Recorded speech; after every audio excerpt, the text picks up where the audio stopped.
Assalamualaikum warahmatullahi wabarakatuh, sahabat official. Kisah mu'alaf ini sangat menyentuh hati. Bahkan kami meneteskan air mata ketika menyimaknya. Sebelum kami komentari, coba kalian ikut menyimak dan mendengarkan sendiri ya cerita selengkapnya. Pukulan pertama datang dari keluarga. Ia bukan hanya diusir, tapi disidang di pengadilan, dicoret dari hak waris, bahkan dianggap telah mati oleh saudara kandungnya sendiri. Ketika mencoba bertahan hidup, pekerjaan pertama pun direnggut karena hubungan bisnis bosnya dengan sang ayah. Ia pindah-pindah kos-kosan, hidup sendiri, sholat sendiri, semuanya sendiri. Tapi janji Allah nyata, ia diberi rumah di Tangerang.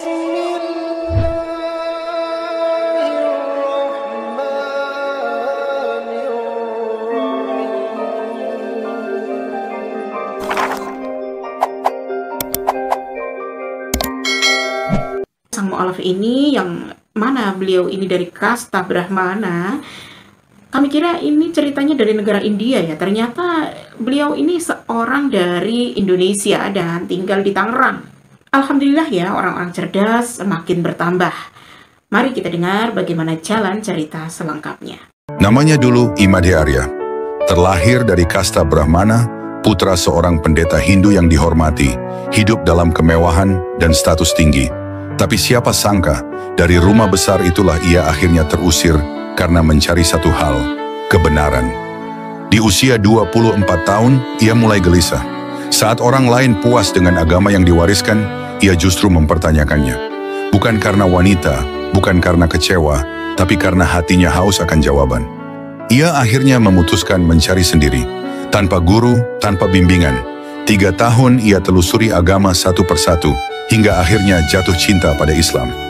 Diam-diam, ia mengucap syahadat dan dunianya seketika berubah.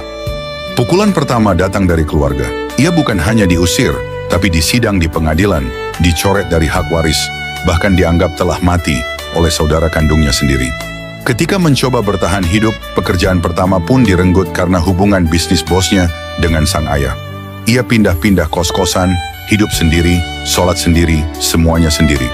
Tapi janji Allah nyata, ia diberi rumah di Tangerang karena Allah membukakan jalan melalui bosnya, seorang non-muslim yang begitu terkesan dengan kejujurannya. Dan tak hanya itu, ia pun dipertemukan dengan seorang wanita luar biasa yang awalnya hanya membantu urusan bank, tapi ternyata jodohnya. Mereka menikah meski sempat mendapat sumpah keras dari ibunya. Kalau kamu menikah dengan muslimah, kamu tak akan punya anak. Namun ia menjawab dengan tenang, kalau Allah berkehendak lain, maka kuserahkan semuanya kepadanya. Namun hari ini, ia satu-satunya dari 5 bersaudara yang dikaruniai anak, bahkan 3 orang anak. Sementara yang lain belum ada. Ternyata Allah menjawab doa dengan fakta. Yang lebih menggetarkan lagi, sang ibu yang dulu mengusirnya kini tinggal bersamanya. Bukan karena sepenuhnya sadar, tapi karena dibuang oleh anak-anak lain demi harta. Ia datang dalam kondisi lemah, dan ia sambut dengan cinta. Surga yang dibuang, saya tampung, katanya. Kini, sang ibu memang masih Hindu, tapi perlahan mulai mengucap Bismillah dan Astagfirullah. Hidayah memang urusan Allah, tapi kasih sayang bisa mengetuk pintu-pintu hati siapa saja. Sekarang, namanya Muhammad Arya. Ia bukan hanya mu'alaf, tapi juga seorang dai. Ia tak sekadar belajar Islam, tapi menghidupkannya.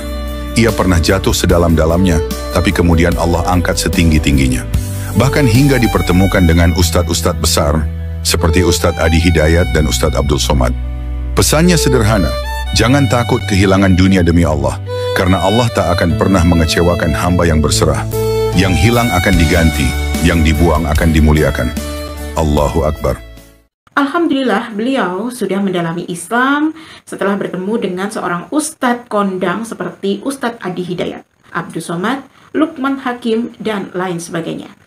Hampir di semua daerah Indonesia. Nah, langsung saja ya kita bertanya kepada beliau, sebagai saran kepada non-muslim, apa sebenarnya agama Islam? Kenapa manusia harus beragama Islam dan bagaimana cara mengenal dan bisa masuk Islam?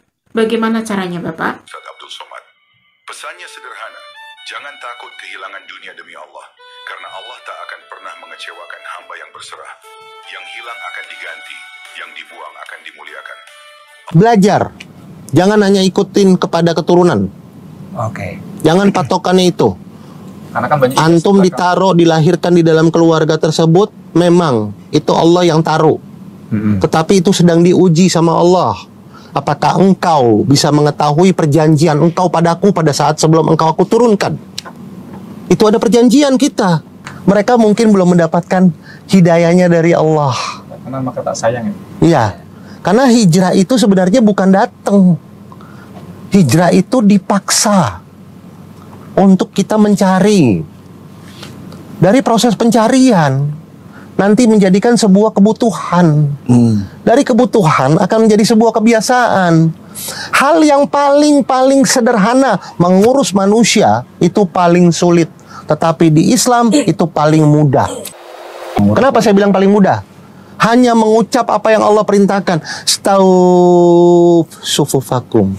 Langsung laki-laki dan perempuan-perempuan berbaris. Tidak ada yang namanya kategori materi. Dia mau miskin, dia mau kaya, dan lain sebagainya. Mau dia gelandangan, mau dia apa, mau apa. Nggak ada. Semuanya pepet, kaki softnya sama. Karena sedang berhadapan kepada Allah. Wah, ternyata Bapak ini sudah menjadi orang yang luar biasa di dalam Islam. Semua perkataan yang kami simak sangat bermanfaat untuk kami ikuti dan imani. Allah sudah menjelaskan perjanjiannya di dalam Al-Quran. Semoga umat non-Islam, khususnya Kristen, mau belajar dan membuka Al-Quran, karena Al-Quran adalah sebuah kitab yang penuh dengan mukjizat yang dapat melunakkan hati manusia untuk mengenal Sang Maha Pencipta sebenarnya. Allahumma inni as'aluka bi anni ashhadu annaka antallah la ilaha illa anta antal ahadus samad lam yalid wa lam yulad wa lam yakul lahu kufuwan ahad.